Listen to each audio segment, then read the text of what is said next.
Dari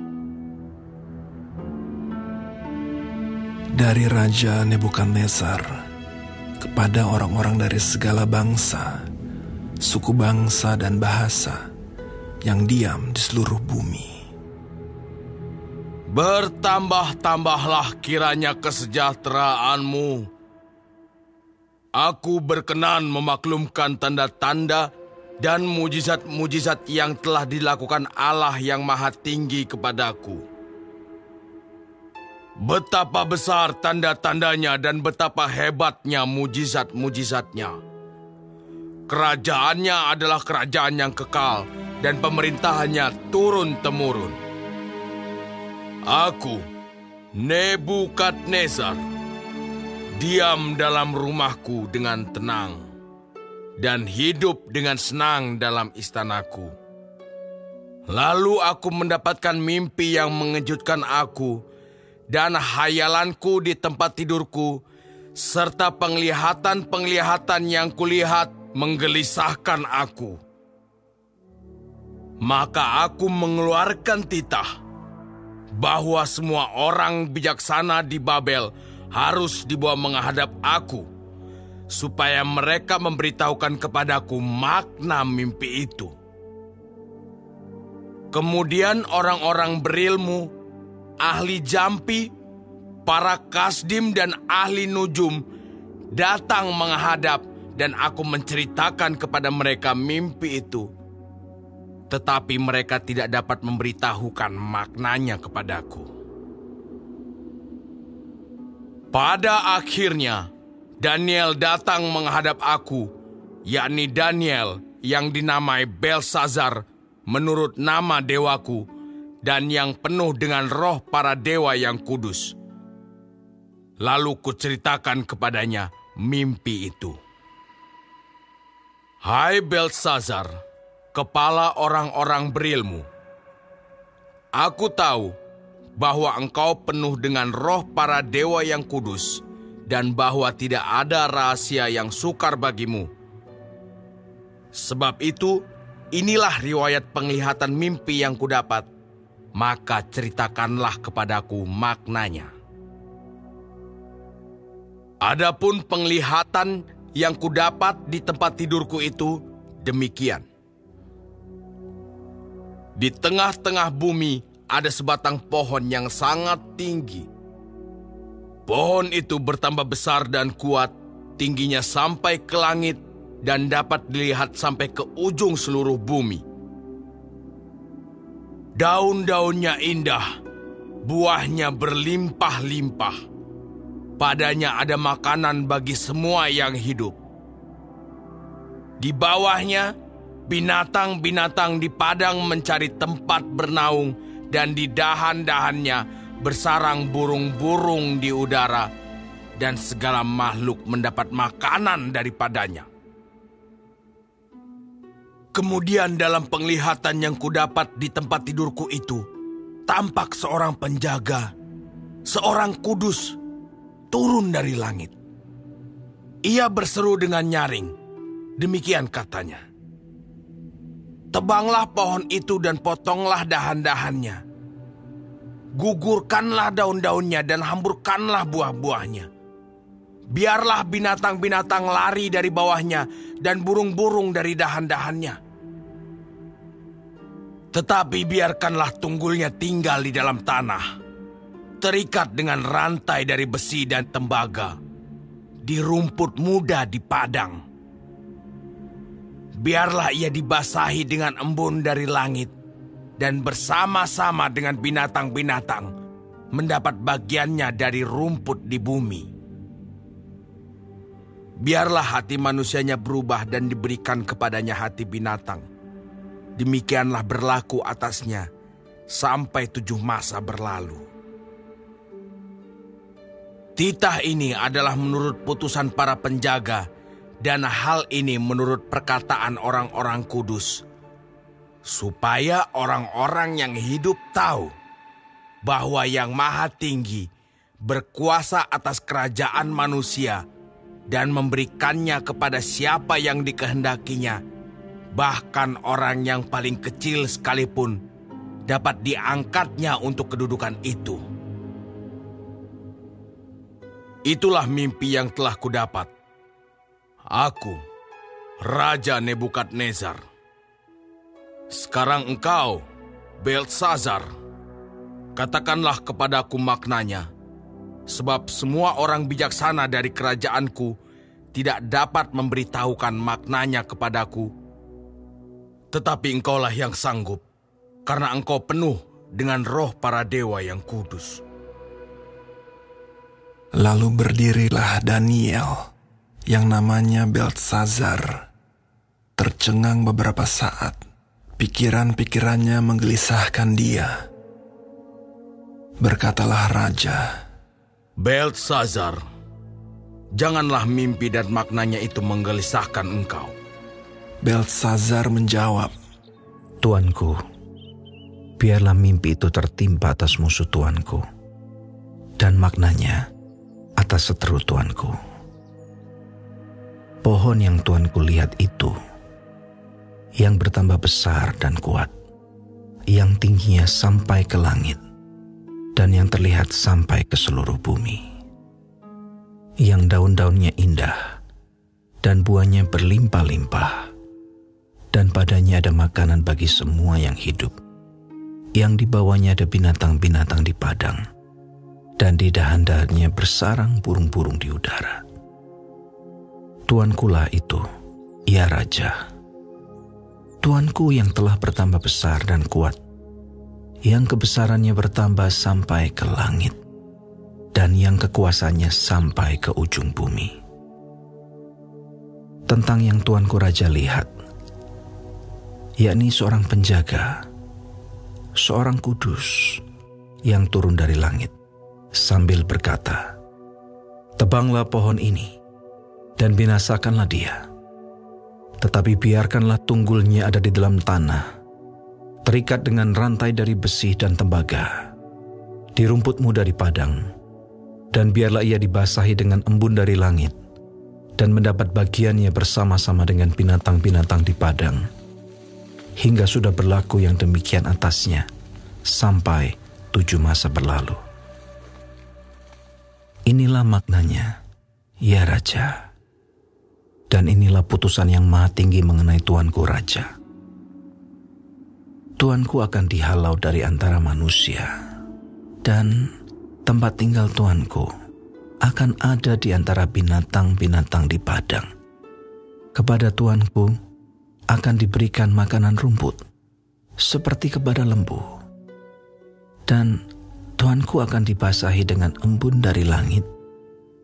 Dan demikianlah akan berlaku atas Tuanku sampai 7 masa berlalu, hingga Tuanku mengakui bahwa yang maha tinggi berkuasa atas kerajaan manusia dan memberikannya kepada siapa yang dikehendakinya. Yang dikatakan tentang membiarkan tunggul pohon itu berarti kerajaan Tuanku akan kembali Tuanku pegang. Segera sesudah Tuanku mengakui bahwa surgalah yang mempunyai kekuasaan. Jadi, ya Raja, biarlah nasihatku berkenan pada hati Tuanku.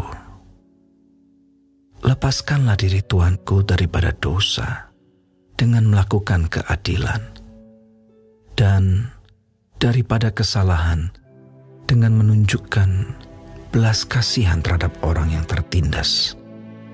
Dengan demikian, kebahagiaan Tuanku akan dilanjutkan.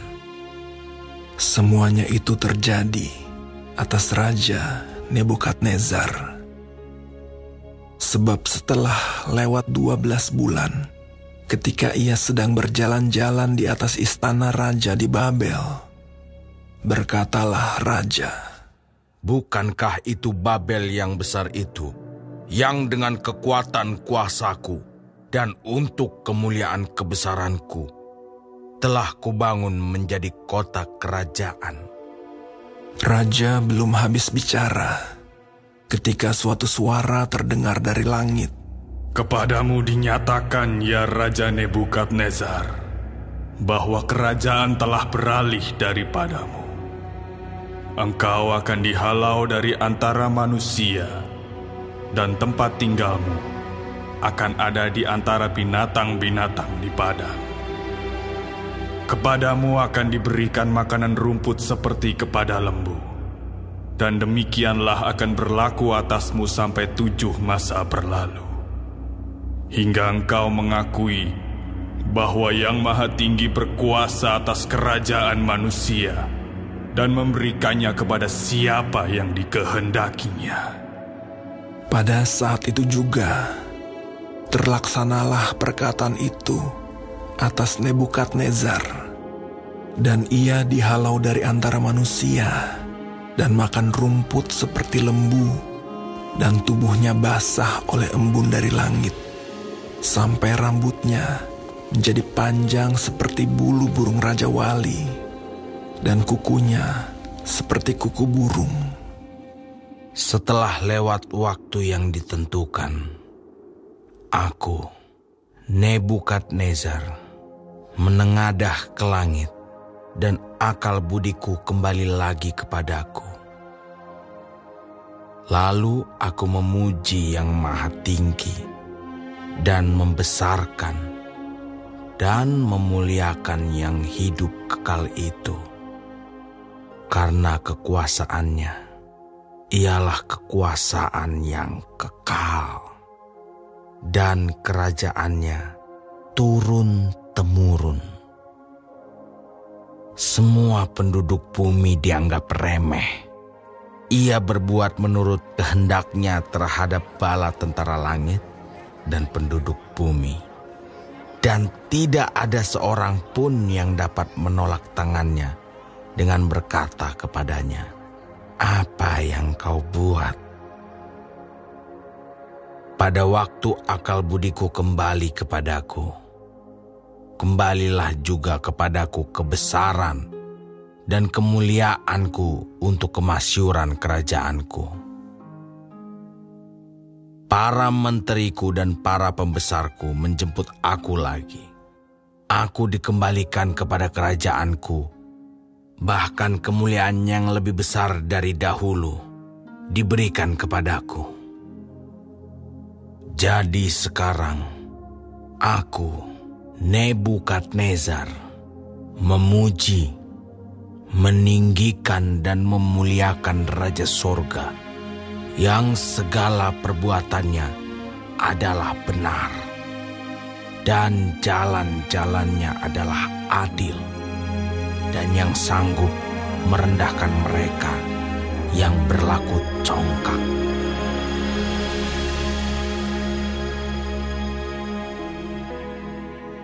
Raja Belshazzar mengadakan perjamuan yang besar untuk para pembesarnya, 1.000 orang jumlahnya. Dan di hadapan 1.000 orang itu, ia minum anggur. Dalam kemabukan anggur, Belshazzar menitahkan orang membawa perkakas dari emas dan perak yang telah diambil oleh Nebukadnezar, ayahnya, dari dalam bait suci di Yerusalem, supaya raja dan para pembesarnya, para istri, dan para gundik mereka minum dari perkakas itu. Kemudian dibawalah perkakas dari emas dan perak itu, yang diambil dari dalam bait suci, rumah Allah di Yerusalem. Lalu raja dan para pembesarnya, para istri, dan para gundik mereka minum dari perkakas itu. Mereka minum anggur dan memuji-muji dewa-dewa dari emas dan perak, tembaga, besi, kayu, dan batu. Pada waktu itu juga, tampaklah jari-jari tangan manusia menulis pada kapur dinding istana raja di depan kaki Dian. Dan raja melihat punggung tangan yang sedang menulis itu. Lalu raja menjadi pucat, dan pikiran-pikirannya menggelisahkan dia. Sendi-sendi pangkal pahanya menjadi lemas dan lututnya berantukan. Kemudian berserulah raja dengan keras, supaya para ahli jampi, para kasdim, dan para ahli nujum dibawa menghadap. Berkatalah raja kepada orang bijaksana di Babel itu, "Setiap orang yang dapat membaca tulisan ini dan dapat memberitahukan maknanya kepadaku, kepadanya akan dikenakan pakaian dari kain ungu, dan lehernya akan dikalungkan rantai emas, dan di dalam kerajaanku ia akan mempunyai kekuasaan sebagai orang ketiga." Tetapi semua orang bijaksana dari raja yang telah datang menghadap tidak sanggup membaca tulisan itu dan tidak sanggup memberitahukan maknanya kepada raja. Sesudah itu, sangatlah cemas hati Raja Belsyazar, dan ia menjadi pucat, juga para pembesarnya terperanjat. Karena perkataan raja dan para pembesarnya itu, masuklah permaisuri ke dalam ruang perjamuan. Berkatalah ia, "Ya Raja, kekalah hidup tuanku. Janganlah pikiran-pikiran tuanku menggelisahkan tuanku, dan janganlah menjadi pucat. Sebab dalam kerajaan tuanku ada seorang yang penuh dengan roh para dewa yang kudus. Dalam zaman ayah tuanku ada terdapat pada orang itu kecerahan, akal budi dan hikmat, yang seperti hikmat para dewa. Ia telah diangkat oleh Raja Nebukadnezar, ayah tuanku, menjadi kepala orang-orang berilmu, para ahli jampi, para kasdim, dan para ahli nujum. Karena pada orang itu terdapat roh yang luar biasa, dan pengetahuan dan akal budi, sehingga dapat menerangkan mimpi, menyingkapkan hal-hal yang tersembunyi, dan menguraikan kekusutan, yakni pada Daniel yang dinamai Belsyazar oleh raja. Baiklah, sekarang Daniel dipanggil, dan ia akan memberitahukan maknanya." Lalu dibawalah Daniel menghadap raja. Bertanyalah raja kepada Daniel, "Engkaukah Daniel itu salah seorang buangan yang telah diangkut oleh raja, ayahku, dari tanah Yehuda? Telah kudengar tentang engkau, bahwa engkau penuh dengan roh para dewa, dan bahwa padamu terdapat kecerahan, akal budi, dan hikmat yang luar biasa. Kepadaku telah dibawa orang-orang bijaksana, para ahli jampi, supaya mereka membaca tulisan ini dan memberitahukan maknanya kepadaku. Tetapi mereka tidak sanggup mengatakan makna perkataan itu. Tetapi telah kudengar tentang engkau, bahwa engkau dapat memberikan makna dan dapat menguraikan kekusutan. Oleh sebab itu, jika engkau dapat membaca tulisan itu dan dapat memberitahukan maknanya kepadaku, maka kepadamu akan dikenakan pakaian dari kain ungu, dan pada lehermu akan dikalungkan rantai emas, dan dalam kerajaan ini engkau akan mempunyai kekuasaan sebagai orang ketiga." Kemudian Daniel menjawab raja, "Tahanlah hadiah tuanku. Berikanlah pemberian tuanku kepada orang lain. Namun demikian, aku akan membaca tulisan itu bagi raja dan memberitahukan maknanya kepada tuanku." Ya Tuanku Raja, Allah yang Maha Tinggi telah memberikan kekuasaan sebagai Raja, kebesaran, kemuliaan, dan keluhuran kepada Nebukadnezar, ayah Tuanku. Dan oleh karena kebesaran yang telah diberikannya kepadanya itu, maka takut dan gentarlah terhadap dia orang-orang dari segala bangsa, suku bangsa, dan bahasa. Dibunuhnya siapa yang dikehendakinya, dan dibiarkan hidup siapa yang dikehendakinya. Ditinggikannya siapa yang dikehendakinya, dan direndahkannya siapa yang dikehendakinya. Tetapi ketika ia menjadi tinggi hati dan keras kepala, sehingga berlaku terlalu angkuh, maka ia dijatuhkan dari tahta kerajaannya, dan kemuliaannya diambil daripadanya.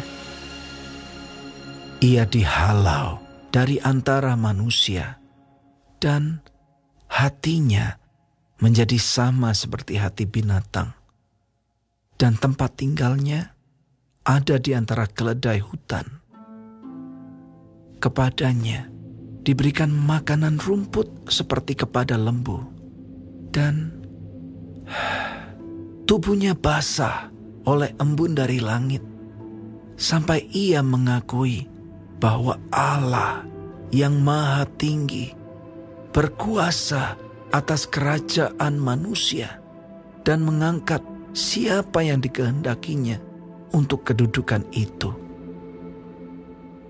Tetapi Tuanku Belshazzar, anaknya, tidak merendahkan diri, walaupun Tuanku mengetahui semuanya ini. Tuanku meninggikan diri terhadap yang berkuasa di sorga. Perkakas dari baitnya dibawa orang kepada Tuanku. Lalu Tuanku serta para pembesar Tuanku, para istri, dan para gundik Tuanku telah minum anggur dari perkakas itu. Tuanku telah memuji-muji dewa-dewa dari perak dan emas, dari tembaga, besi, kayu, dan batu yang tidak dapat melihat atau mendengar atau mengetahui, dan tidak Tuanku muliakan Allah yang menggenggam nafas Tuanku dan menentukan segala jalan Tuanku.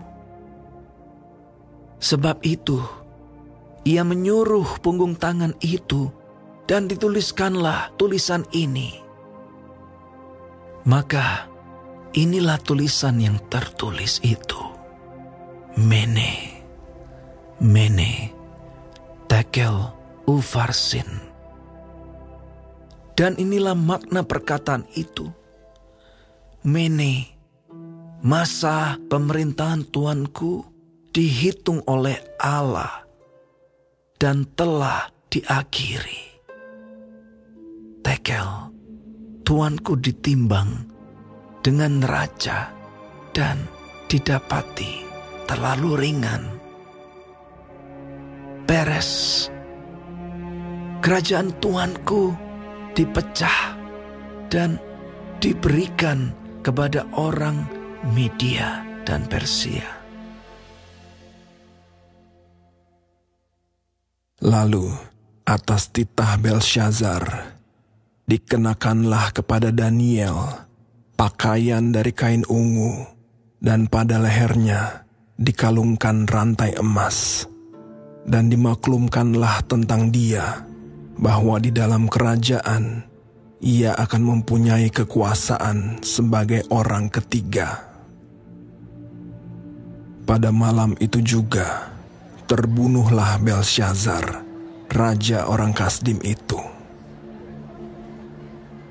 Darius, orang Media, menerima pemerintahan ketika ia berumur 62 tahun. Lalu berkenanlah Darius mengangkat 120 wakil-wakil raja atas kerajaannya. Mereka akan ditempatkan di seluruh kerajaan. Membawahi mereka diangkat pula 3 pejabat tinggi, dan Daniel adalah salah satu dari ketiga orang itu. Kepada merekalah para wakil-wakil raja harus memberi pertanggungan jawab supaya raja jangan dirugikan. Maka Daniel ini melebihi para pejabat tinggi dan para wakil raja itu, karena ia mempunyai roh yang luar biasa, dan raja bermaksud untuk menempatkannya atas seluruh kerajaannya. Kemudian para pejabat tinggi dan wakil raja itu mencari alasan dakwaan terhadap Daniel dalam hal pemerintahan. Tetapi mereka tidak mendapat alasan apapun atau sesuatu kesalahan, sebab ia setia dan tidak ada didapati sesuatu kelalaian atau sesuatu kesalahan padanya. Maka berkatalah orang-orang itu, kita tidak akan mendapat suatu alasan dakwaan terhadap Daniel ini, kecuali dalam hal ibadahnya kepada Allahnya. Kemudian bergegas-gegaslah para pejabat tinggi dan wakil raja itu menghadap raja, serta berkata kepadanya, Ya Raja Darius, kekallah hidup tuanku. Semua pejabat tinggi kerajaan ini, semua penguasa dan wakil raja, para menteri dan bupati telah mufakat, supaya dikeluarkan kiranya suatu penetapan raja dan ditetapkan suatu larangan, agar barang siapa yang dalam 30 hari menyampaikan permohonan kepada salah satu dewa atau manusia, kecuali kepada tuanku ya Raja, maka ia akan dilemparkan ke dalam gua singa. Oleh sebab itu, ya Raja, keluarkanlah larangan itu dan buatlah suatu surat perintah yang tidak dapat diubah menurut undang-undang orang Media dan Persia, yang tidak dapat dicabut kembali. Sebab itu, Raja Darius membuat surat perintah dengan larangan itu. Demi didengar Daniel bahwa surat perintah itu telah dibuat, pergilah ia ke rumahnya. Dalam kamar atasnya ada tingkap-tingkap yang terbuka ke arah Yerusalem. 3 kali sehari ia berlutut, berdoa, serta memuji Allahnya, seperti yang biasa dilakukannya. Lalu orang-orang itu bergegas-gegas masuk dan mendapati Daniel sedang berdoa dan bermohon kepada Allahnya. Kemudian mereka menghadap raja dan menanyakan kepadanya tentang larangan raja. Bukankah tuanku mengeluarkan suatu larangan supaya setiap orang yang dalam 30 hari menyampaikan permohonan kepada salah satu dewa atau manusia, kecuali kepada tuanku, ya Raja, akan dilemparkan ke dalam gua singa?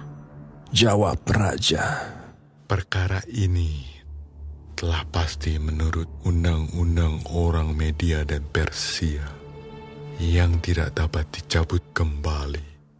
Lalu kata mereka kepada raja, Daniel, salah seorang buangan dari Yehuda, tidak mengindahkan tuanku, ya Raja, dan tidak mengindahkan larangan yang tuanku keluarkan. Tetapi 3 kali sehari ia mengucapkan doanya.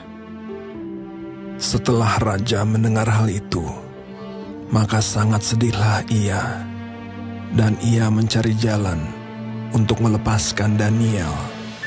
Bahkan sampai matahari masuk, ia masih berusaha untuk menolongnya.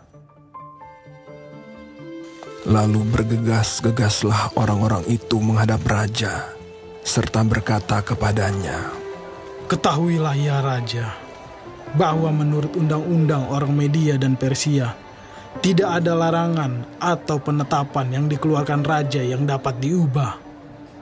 Sesudah itu, raja memberi perintah. Lalu diambillah Daniel dan dilemparkan ke dalam gua singa. Berbicaralah raja kepada Daniel, Allahmu yang kau sembah dengan tekun, dialah kiranya yang melepaskan engkau. Maka dibawalah sebuah batu dan diletakkan pada mulut gua itu. Lalu raja mencap itu dengan cincin meterainya dan dengan cincin meterai para pembesarnya, supaya dalam hal Daniel tidak dibuat perubahan apa-apa. Lalu pergilah raja ke istananya, dan berpuasalah ia semalam-malaman itu. Ia tidak menyuruh datang penghibur-penghibur, dan ia tidak dapat tidur. Pagi-pagi sekali, ketika fajar menyingsing, bangunlah raja dan pergi dengan buru-buru ke gua singa. Dan ketika ia sampai dekat gua itu, berserulah ia kepada Daniel dengan suara yang sayu. Berkatalah ia kepada Daniel, Daniel, hamba Allah yang hidup, Allahmu yang kau sembah dengan tekun, telah sanggupkah ia melepaskan engkau dari singa-singa itu? Lalu kata Daniel kepada raja, Ya Raja, kekallah hidupmu. Allahku telah mengutus malaikatnya untuk mengatupkan mulut singa-singa itu, sehingga mereka tidak mengapa-apakan aku, karena ternyata aku tak bersalah di hadapannya, tetapi juga terhadap tuanku ya Raja, aku tidak melakukan kejahatan. Lalu sangat sukacitalah raja, dan ia memberi perintah supaya Daniel ditarik dari dalam gua itu. Maka ditariklah Daniel dari dalam gua itu, dan tidak terdapat luka apa-apa padanya, karena ia percaya kepada Allahnya. Raja memberi perintah, lalu diambillah orang-orang yang telah menuduh Daniel, dan mereka dilemparkan ke dalam gua singa, baik mereka maupun anak-anak dan istri-istri mereka. Belum lagi mereka sampai ke dasar gua itu, singa-singa itu telah menerkam mereka, bahkan meremukkan tulang-tulang mereka. Kemudian Raja Darius mengirim surat kepada orang-orang dari segala bangsa, suku bangsa, dan bahasa yang mendiami seluruh bumi. Bunyinya, Bertambah-tambahlah kiranya kesejahteraanmu. Bersama ini ku berikan perintah bahwa di seluruh kerajaan yang kukuasai, orang harus takut dan gentar kepada Allahnya Daniel. Sebab dialah Allah yang hidup, yang kekal untuk selama-lamanya.